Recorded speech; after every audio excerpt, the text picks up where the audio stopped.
Hello प्यारे दोस्तों। आज मैं आप सबको एक ऐसी सच्ची घटना सुनाने जा रहा हूं जिसमें डर, सस्पेंस और कई गुप्त राज छिपे हैं। तो दोस्तों, कहानी शुरू करने से पहले एक छोटी सी रिक्वेस्ट है। अगर आपको ये कहानी पसंद आए तो अपने भाई शैडो विस्पर को सब्सक्राइब जरूर करें। तो चलिए कहानी शुरू करते हैं। ये बात है कई साल पहले की। ये कहानी मुझे मेरे गांव के एक इंसान ने सुनाई थी जो उस खौफनाक किले से जिंदा लौटने वाला इकलौता शख्स था। उसका नाम था कबीर। आज भी कबीर पूरी तरह उस सदमे से बाहर नहीं निकल पाया है। वो आज भी खुद को कोसता है, काश मैं उस किले में कभी गया ही ना होता। तो आइए समझते हैं कहानी की शुरुआत से कि आखिर उस रात हुआ क्या था। कुछ साल पहले की बात है। कबीर ने हाल ही में कॉलेज की पढ़ाई पूरी की थी। उसके माता पिता चाहते थे कि कबीर की एक अच्छी सी नौकरी लग जाए और जल्द ही उसकी शादी भी हो जाए। कबीर ने कई जगह जॉब के लिए अप्लाई किया, लेकिन उसे कहीं से भी नौकरी नहीं मिली। वो अपना छोटा मोटा बिजनेस शुरू करना चाहता था, पर उसके पास पैसे नहीं थे। एक दिन कबीर अपने कमरे में बैठा गहरी सोच में डूबा था। मुझे नौकरी कब मिलेगी? वो इन्हीं बातों में उलझा हुआ था। तभी उसका दोस्त राघव का फोन आया। राघव ने कहा, यार कबीर, हम सब दोस्त काफी वक्त से कहीं घूमने नहीं गए हैं। मैंने नेहा, अंकित और दीपक से भी बात कर ली है। सब तैयार हैं, बस नितिन ने मना कर दिया है। कबीर ने कहा, देख राघव, मेरी अभी तक नौकरी नहीं लगी है। मेरे पास पैसे भी नहीं हैं। घर का सारा खर्च अभी पापा के कंधों पर है। वो मुश्किल से घर चला रहे हैं। मैं उनसे घूमने के लिए पैसे नहीं मांग सकता। तुम लोग चले जाओ, मैं नहीं आ पाऊंगा। राघव ने हंसते हुए कहा, कबीर, तू कैसी बातें कर रहा है? तेरे बिना हम कैसे जा सकते हैं? राघव ने कहा, कबीर, तू चिंता मत कर, तेरे खर्च की फिक्र मत कर। हम सब दोस्त मिलकर तेरा पूरा खर्च उठा लेंगे। तू बस तैयार हो जा। कबीर ने पूछा, लेकिन राघव, कहाँ घूमने का इरादा है? राघव ने रहस्यमयी आवाज में कहा, मुझे इंटरनेट पर एक भूतिया जगह के बारे में पता चला है। कबीर ने हैरानी से पूछा, कहाँ है वो जगह? राघव बोला, राजस्थान के एक गांव में। वहां एक बहुत पुराना और विशाल किला है। ज्यादातर लोग वहां जाने से डरते हैं। गांव वाले कहते हैं रात के समय उस किले से रोने, हंसने और चीखने की आवाजें आती हैं। कभी कभी किले की टूटी खिड़कियों में से दो लाल आंखें भी दिखाई देती हैं। राघव आगे बोला, गांव वालों का कहना है कि उस किले में एक लालची राजा रहता था। वो एक दिन एक अघोरी तांत्रिक के बहकावे में आ गया और उसने खबीस नाम के राक्षस की साधना शुरू की। साधना पूरी होने पर खबीस ने राजा से 3 वचन मांगे। राजा ने बिना सोचे समझे हां कर दी, लेकिन कुछ समय बाद राजा उन वचनों को पूरा नहीं कर पाया और फिर एक रात खबीस ने उस राजा की बहुत दर्दनाक तरीके से हत्या कर दी। किले में जितने भी लोग थे, खबीस ने सबको मौत के घाट उतार दिया। कहते हैं खबीस को एक बार बुलाने के बाद वो कभी वापस नहीं जाता।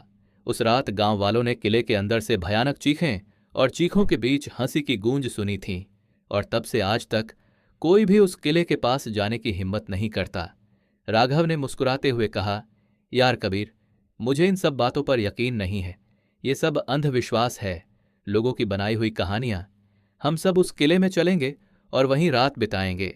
फिर उन गांव वालों को साबित करेंगे कि भूत प्रेत जैसी कोई चीज नहीं होती। राघव की बातें सुनकर कबीर थोड़ा असमंजस में पड़ गया। उसने कहा, मुझे नहीं लगता कि ऐसी अनजान और खतरनाक जगह पर जाना ठीक रहेगा। गांव वाले यूं ही बातें नहीं बना सकते। शायद वहां कुछ तो होगा। असल में कबीर को भूत प्रेत की बातें थोड़ी सच लगती थीं।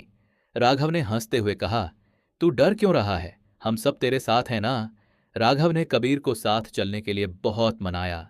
आखिरकार कबीर मान गया। राघव ने कहा, हम सब सुबह 7 बजे दिल्ली रेलवे स्टेशन से निकलेंगे। थोड़े गर्म कपड़े भी साथ ले लेना। कबीर ने अपना जरूरी सामान पैक करना शुरू किया। तभी उसकी मां कमरे में आईं और बोलीं, कबीर, ये कपड़े बैग में क्यों रख रहा है? कहाँ जा रहा है तू?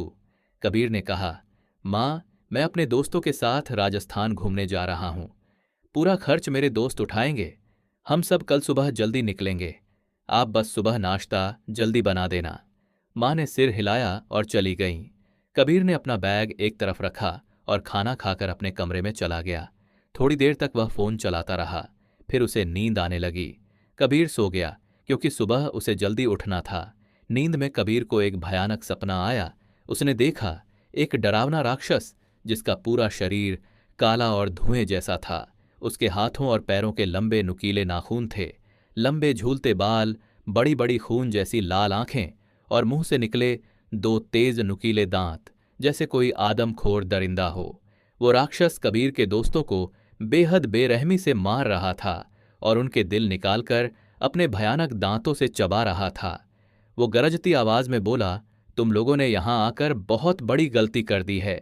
कबीर पसीने से भीग गया, उसकी आंखें डर के मारे खुल गईं, गला सूख रहा था। उसने थोड़ा पानी पिया और खुद को समझाया, ये तो बस एक सपना था। लेकिन वो डरावना दृश्य बार बार उसके मन में घूमने लगा।